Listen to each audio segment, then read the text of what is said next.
we just finished some fun stuff. We just finished a movie with Liam Neeson and Diane Lane about my client Mark Felt.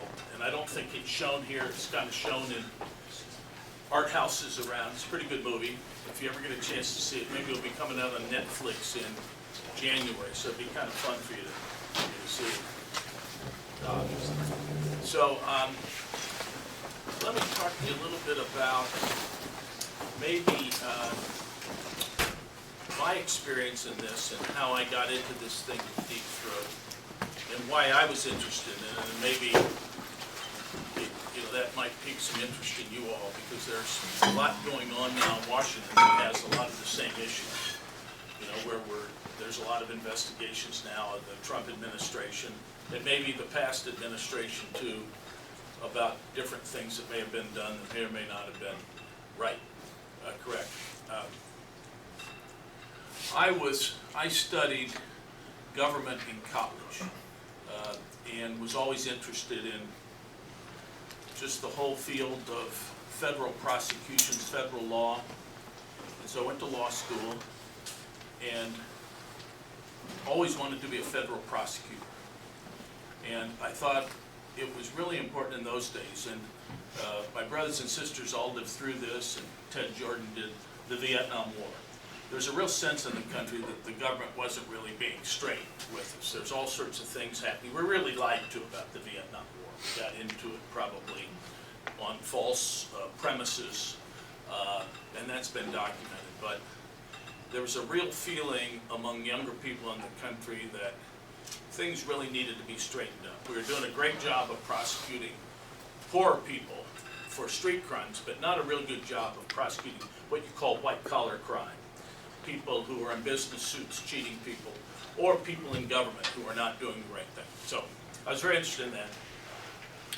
So I came to San Francisco because I knew a fellow in San Francisco with the government who liked me from law school, and I had a good chance to get a job out there as a prosecutor. One of the first days I was in San Francisco, I read this very odd article in the paper in which they talked about arresting 5 men at the Democratic National Committee headquarters in Washington, D.C. It was very odd. They were dressed in business suits, had rubber gloves on. It was very odd. Why would they want to be breaking into the Democratic National Committee headquarters? And it turned out that there were 2 other supervisors of them that were arrested. So there were 7 people originally arrested in the Watergate burglary, is what was going on. They seemed to have connections, at least a couple of them, to the White House. One was a consultant for the White House, one of the supervisors. One of the fellows was had a job in the White House and went over to the campaign. And 5 of the men had been involved in the Bay of Pigs invasion of Cuba, if you've ever read about that, where the United States invaded Cuba and tried to depose Castro. So it was a very odd situation. What was this thing about? So I was in San Francisco at the time waiting to be appointed. I had a job with another law firm at the time, but was waiting for my appointment to be a federal prosecutor. And the burglary seemed pretty exciting. There had to be something. The White House had to be involved, you would think, because here's one of the consultants of the White House was involved, and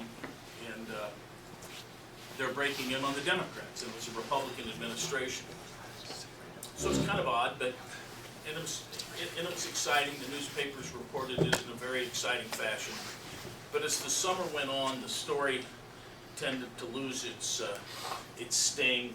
It just sort of died. Then the government announced, I want to say in September, this happened in June of 1972, in September of 72, there was an announcement that they had indicted the 7 people for the burglary, but that nobody else would be indicted, no higher-ups would be indicted. Most of the people in the country thought, well, this is just some little burglary, it's kind of an odd thing. Most people thought, man, there's probably somebody involved, probably somebody in the White House, maybe somebody with the campaign. But what the heck, it's just a burglary, it's just an odd thing. no big deal. People were kind of yawning about it. Most of the opinion polls thought that this wasn't a big deal at all, although it looked a little strange, had a little odor to it, you would say. Then all of a sudden, after this announcement, all of a sudden the Washington Post started printing these fantastic articles about how the burglary was merely one part of a wider campaign of spying and sabotage, in which the Nixon administration had gotten elected by sabotaging its opponents, first in the primary campaign, but they sabotaged not only other Republicans, but they also sabotaged some of the top Democrats to weaken them, so that the nominee ended up being somebody that was a weak candidate. They got rid of some of the strong ones. So it was a very exciting series of articles, and people all of a sudden started perking up. The television, we didn't have cable news back in those days. The television stations, there were only 3 of them, started covering it. Because all of a sudden this thing looked serious, they formed a committee that became known as the Irvin Watergate Committee, that ended up having hearings on Watergate, that everybody in the country was glued to that set every day, watching TV, as one person after another would come in and testify about not only the authorization for the burglary, but more the cover-up, how everybody went to extremes to cover up the crime, to make sure it stayed with those original 7, that no higher people got indicted or got charged with anything. And it was riveting, and as the process went on, more and more people in the White House got indicted, more and more people in the campaign got indicted. 40 officials with the Nixon administration ended up being charged criminally, and of course it caused President Nixon to resign. The first president to resign in disgrace. He was impeached, but he never had the trial for removal because he resigned before he could be tried. So it's very significant. He had just been reelected by overwhelmingly. Here we have the most powerful country on the face of the earth, with one of the most powerful presidential administrations. And the administration is removed because it did not act ethically. And it was very much thought of as a victory for the process of law. And the fact that the king is not immune. In America, nobody's above the law. And it was a great lesson, even if it caused our country to go into turmoil. And the prosecutions caused a lot of changes in the way we look at things. Now we protect whistleblowers, people who talk about, who come forward and talk about crimes or bad behavior. We're seeing this now with some of the women coming forth with sexual harassment allegations. They're protected because they're whistleblowers. So a lot of changes in our society happen as a result of that. The fact that Robert Mueller, if you guys have been following this, Robert Mueller is now the special prosecutor, now looking into things in Washington.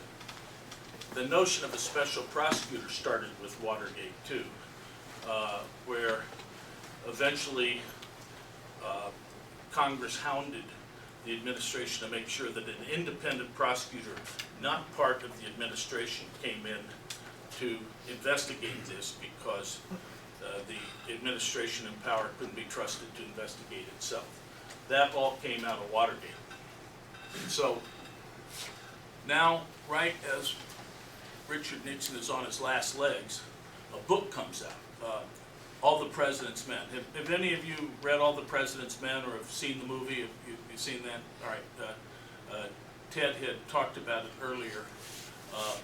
A very exciting movie, but it was about the way that the Watergate story went from an isolated case of a silly burglary that didn't get anybody excited to a widespread campaign of spying and sabotage that was our country's most significant scandal.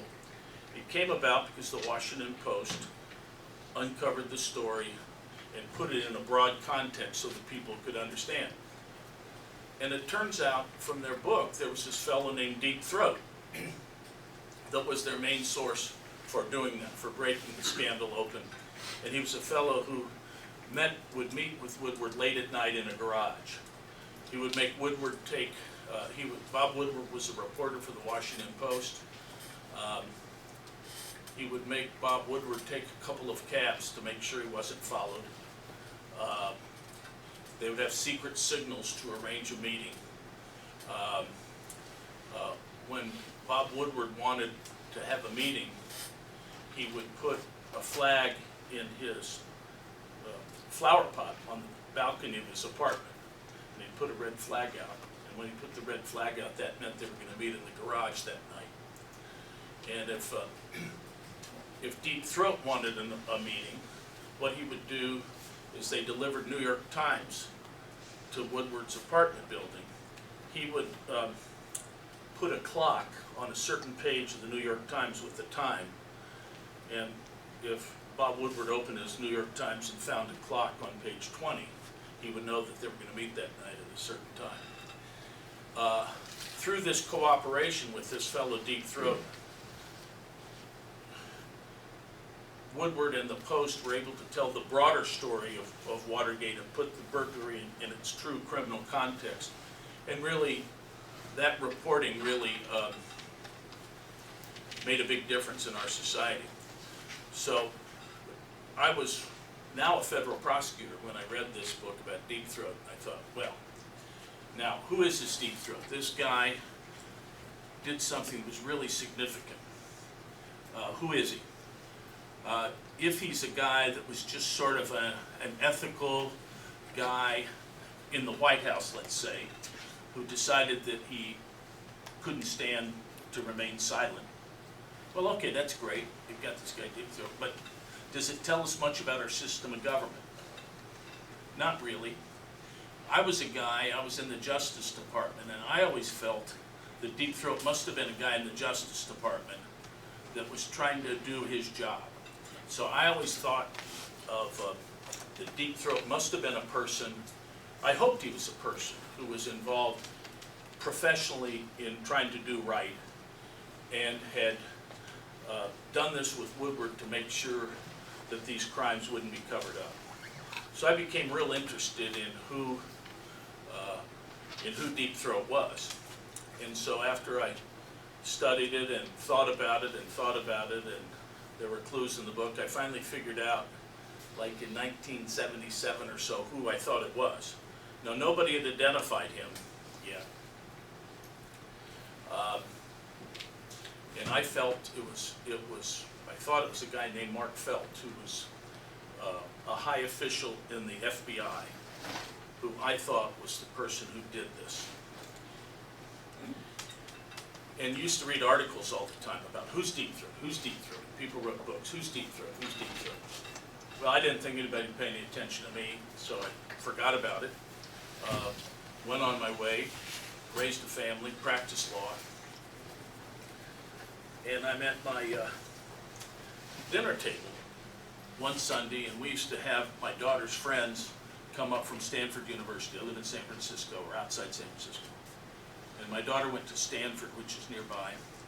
And her friends liked to come up, especially at the end of the month when they ran out of money. And they would have meal tickets. So they'd run out of money. And Christy would call up and say, well, you know, we'd really love to come up and see you all. This would be great. Okay. So my wife's a great cook, and she'd make all this stuff. And I'd go out and buy cases of beer, and then they'd all come in and, consume things for hours.